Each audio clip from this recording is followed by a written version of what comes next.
संकट एक ही है।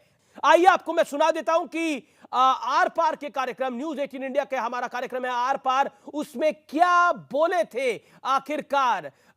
वो बाइट हमने सीएनबीसी आवाज की टक्कर में भी चलाई थी। आखिर क्या बोला था संजय सिंह ने, आम आदमी पार्टी के सांसद ने, जिसको लेकर सलमान खुर्शीद ने यह कहा है। आइए सुनते हैं वो बाइट।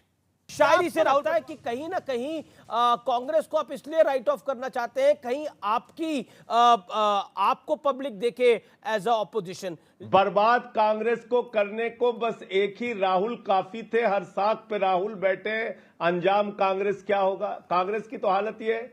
ओके, उन्होंने ये कहा था कि अंजाम में कांग्रेस क्या होगा, हर शाख पे राहुल बैठा है। पहले तो एक ही शाख पे बैठा था, अब तो हर शाख पे राहुल बैठा है। ये कहावत है, हर शाख पे उल्लू बैठा है, उसका अनुवाद उन्होंने कर दिया था। मैं सीधा रिएक्शन ले लेता हूं गौरव भाटिया से। पहले गौरव भाटिया, 30 सेकंड में रिएक्शन। सलमान खुर्शीद का जो रिएक्शन आया वो बड़ा स्पष्ट है कि इस समय लड़ाई नरेंद्र मोदी से है, बीजेपी आरएसएस से है। अमीश जी देखिए, एक बात जरूर कहूंगा, भारतीय राजनीति में हम सबने देखा है और ये जनता भी कहती है कि राहुल गांधी जैसी बुद्धि ना देना, क्योंकि उन्हें समझ ही नहीं आता कि भारतीयता, भारतीय राजनीति क्या है। लेकिन चाटुकारिता और जिस तरह से समर्पित रहते हैं सारे कांग्रेसी चाटुकार, वो भाव जरूर दिखाई दे रहा था सलमान खुर्शीद जी जब बोल रहे थे। अमीर जी आप ये बताइए, जी राहुल गांधी ने हर चुनाव हराया है कांग्रेस पार्टी को, पर दिल में लोगों के 49 चुनाव में 39 चुनाव हारी है कांग्रेस पार्टी उनके नेतृत्व में। और उसके बावजूद सलमान खुर्शीद क्या कह रहे हैं, अरे बहुत बढ़िया है राहुल गांधी। और मैं एक बात और कहूंगा, आज आपने अभी कहा कि सोनिया गांधी जी के जूते के फीते बांध रहे थे राहुल गांधी। अमीर जी आप मुझे ये बताइए, बांध तो समेट तो उन्होंने कांग्रेस पार्टी को दिया है। ये जो चाटुकार ताली बजा रहे हैं, एक पुत्र ने अगर माता के जूते के फीते बांध दिए तो चाटुकार क्यों ताली बजा रहे हैं। और ये वही बात है, ये भारत तोड़ो यात्रा में इनकी उपलब्धि पता है क्या है अमीर जी, बारिश हो रही है, राहुल गांधी भीग गए, अरे कुर्सियां खाली पड़ी है, वो चर्चा का विषय नहीं है। आप मुझे ये बताइए, ये क्या कहते हैं आज ये लोग कह रहे हैं राहुल गांधी चले, पसीने की बूंद गिर गई, लाओ कटोरी लाओ, एक बूंद पसीना कटोरी में रखो, पानी मिलाओ, सब पिएंगे। चाटुकारिता करनी है। अरे ऐसा किसने बोला गौरव, आप भी बढ़ा देते हैं बात को। ऐसा किसने बोला कि एक बूंद गिर गई और पानी पिएंगे। अमीर जी, अच्छा अमीर जी आप मुझे ये बताइए, क्या ये सही नहीं है? ठीक है, मैं रिएक्शन लेता हूं। माँ के जूते बांध रहे हैं फीते तो भैया बहुत बड़े नेता बन गए। अरे बारिश में भीग गए तो क्या हो गया, वहां कुर्सियां तो उल्टी पड़ी थी, 50 लोग नहीं देख रहे थे राहुल गांधी को। और आप मुझे बताइए, पसीने की एक बूंद अगर बह जाए 100 लोग आ जाएंगे कटोरा लेके, अरे ये बूंद अगर यहां गिरेगी तो मेरी तो जीवन धन्य हो जाएगा। ठीक है, जवाब अखिलेश जी, अब आप देखिए, मैंने आपको 40 सेकंड का वक्त दिया था, लेकिन आपने 1.5 मिनट बोला। लेकिन अखिलेश जी, एक तो ये तो संजय सिंह ने बोला कि अब कांग्रेस की हर शाख पे ही राहुल बैठ गया है तो अंजाम कांग्रेस क्या होगा, यानी ये हर शाख पे उल्लू बैठा है। उस कहावत का अनुवाद उन्होंने एक तरह से करके अपने तरीके से बोला। इस पे सलमान खुर्शीद का रिएक्शन आया। क्या आपको लगता नहीं है कि आप विलुप्त होते जा रहे हैं कई राज्यों से? दिल्ली से आप विलुप्त हो गए, बिहार से आप विलुप्त हो रहे हैं, उत्तर प्रदेश से आप विलुप्त हो चुके हैं। यह आपके लिए समस्या का दौर है। और सलमान खुर्शीद ने माना कि यह संकट है और यह संकट बीजेपी और आरएसएस के कारण हुआ है। मुझे पता था आप 4 बार बोलेंगे। और कुछ बचा पूछने को या बोलूं मैं? बोलिए ना आप। अच्छा हाँ, तो जो ईस्ट इंडिया कंपनी पार्ट 1 थी उसे भी यही लगता था, ईस्ट इंडिया कंपनी पार्ट 2 को भी यही लगता है। तो ये कोई नई बात नहीं है कांग्रेस के बारे में, ये विचार ईस्ट इंडिया कंपनी दोनों के एक ही हैं। और देखिए, बौना हमेशा कद्दावर से डरता है, नकली हमेशा असली से घबराता है। और ये राहुल जी या कांग्रेस की जो सफलता है और मोदी जी की जो रुखसती का समय आ रहा है, ये साफ झलक रहा है बीजेपी के प्रवक्ताओं और बीजेपी माइंडेड लोगों के चेहरे से और उनके वक्तव्यों से।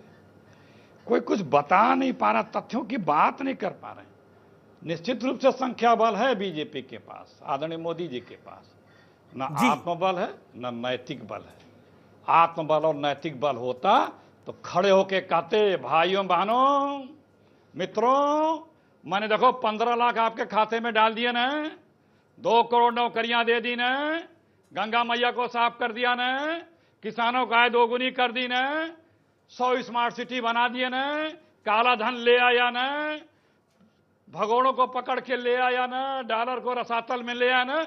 अगर आत्मबल नैतिक बल होता या अपनी सरकार की उपलब्धि होती तो आज ये शब्द भाजपा या भाजपा के नेता अखिलेश जी, आपने एक टर्म यूज करी, आपने एक टर्म यूज करी कि कांग्रेस की सफलता को देखते हुए, एक सेकंड, एक आपने टर्म यूज करी कांग्रेस की सफलता को देखते हुए 8 विधायकों का कांग्रेस को छोड़ देना गोवा के अंदर, वो कांग्रेस की सफलता है। 5 राज्यों में से 5 राज्य हार जाना, ये कांग्रेस की सफलता है। सफलता के मापदंड क्या है कांग्रेस पार्टी के, जरा पता लगे देश को भी, सफलता का मापदंड क्या है? बता रहा हूं प्लीज, 30 सेकंड दिया आपको। सफलता का मापदंड यही है, जी, सफलता का मापदंड यही है कि दिन रात जो है मस्जिद मंदिर करने वाले मस्जिद दौड़ रहे हैं। हमारे आदरणीय गृह मंत्री जी को अब अजान सुनाई देने लगा है और अजान के समय अब वो खामोश हो जा रहे हैं। कल तक जो अजान को खामोश करने की बात करते थे जो लोग, वो लोग अब अजान सुन के खामोश हो जा रहे हैं। उनके केंद्रीय मंत्री जो हैं 2014 का चुनाव तो देखा होगा अखिलेश जी। अखिलेश जी, मैं बड़ी इज्जत के साथ आपको कह रहा हूं, 2014 का चुनाव आपने देखा होगा, नरेंद्र मोदी अजान की आवाज को सुन के अपनी उन्होंने स्पीच रोक दी थी। 2019 के चुनाव में भी ऐसा हुआ था, इससे पहले भी एक जगह ऐसा हो रहा था तो रोक दिया गया था। ये कोई नई बात नहीं है। मैं आपसे पूछ रहा हूं, आपने बोला हमारी तरक्की देख के, हमारी एडवांटेजेस देखकर, हमारी सफलता को देख के बीजेपी की हालत खराब हो रही है। मैं पूछ रहा हूं आपकी 2 सफलताएं क्या है बीते 5 साल की? बताइए 2 सफलताएं कौन सी हैं आपकी बीते 5 साल की, या छोड़िए पिछले 6 महीने में 2 सफलताएं बता दीजिए। आप अपनी 2 सफलताएं बताइए ना। क्यों बीजेपी परेशान होनी चाहिए? आपकी 2 महीने में, आपने पिछले 6 महीने में आपने फलाना चुनाव जीत लिया, ये फलाना चुनाव में आपने बीजेपी को हरा दिया, कौन सी सफलता है आपकी? या आम आदमी पार्टी को आपने निपटा दिया? सफलता बताइए आप मुझे। 2 नहीं, एक मिनट, एक सेकंड गौरव भाटिया, मैंने आपको वक्त दिया है। मैं 30 सेकंड अखिलेश जी को दे रहा हूं, 20 सेकंड दे रहा हूं, 20-30 सेकंड। अखिलेश जी क्विकली सफलता बताइए, इधर उधर की बात मत करिए अभी। भारत बोलने दीजिए ना जी। आप भारत जोड़ो यात्रा जो थी वो अब सुन लीजिए, भारत जोड़ो यात्रा जो है अब वो हिंदुस्तान का उत्सव बनता जा रहा है। आप उसकी सफलता देखिए ना, राजनीति में और क्या होता है। ठीक है, आप कह रहे सफल है वो यात्रा। विश्वास अर्जित करना, भविष्य के लिए जनता किसमें आशा भरी वो नजरों यात्रा से देख तो अभी रही है। सिर्फ दक्षिण में 2 राज्यों में चली है और आपको पूरे देश में सफलता उसकी दिखाई दे रही है। वो दक्षिण के 2 राज्यों में, मैंने आपको वक्त दिया है पूरा, दक्षिण के 2 राज्यों में वो यात्रा चली है और वो आपको सफल दिखाई दे रही है। गुजरात जहां चुनाव है, जहां पार्टी आपकी चाहती है कि आइए प्रियंका वाड्रा आके प्रचार करें, लेकिन आपको वहां पे नहीं है। जिस प्रदेश से आप आते हैं, उत्तर प्रदेश, वहां पर कांग्रेस की मैं जिस दिन गिनती हो रही थी, कांग्रेस के कई वरिष्ठ नेता उत्तर प्रदेश के कह रहे थे हमारी बोनी हो जाए, हमारी इज्जत बचे, हमारी बोनी हो जाए। 11 बजे तक आपकी जब एक भी सीट नहीं आ रही थी तो आप परेशान दिखाई दे रहे थे। ये था कि नहीं था उत्तर प्रदेश चुनाव के अंदर 2022 के अंदर, अभी मार्च के अंदर जब नतीजे आ रहे थे 10 मार्च को, कांग्रेस के वरिष्ठतम नेता कह रहे थे हो सकता है आपके मन में भी यही दुविधा चल रही हो कि कांग्रेस की बोनी हो जाए। बोनी का मतलब है कांग्रेस का खाता खुल जाए।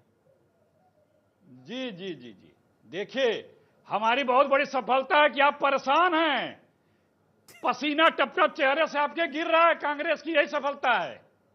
आप जो परेशान हैं, आप जो घबराए हुए हैं, जो डरे हुए हैं, जो 1.5 घंटे तक आने से घबराना चाहिए, लोगों को डरना चाहिए। भाजपा की प्रवक्तागिरी कर रहे हैं, ये हमारे लिए बड़ी कांग्रेस के आने से लोगों को घबराना चाहिए, डरना चाहिए। आप तो प्यार वाली पार्टी है जी, आप तो प्यार बांटते हैं, आप तो दिल लेके घूमते हैं। आप कहते हैं डरना चाहिए, डर लगना चाहिए लोगों को।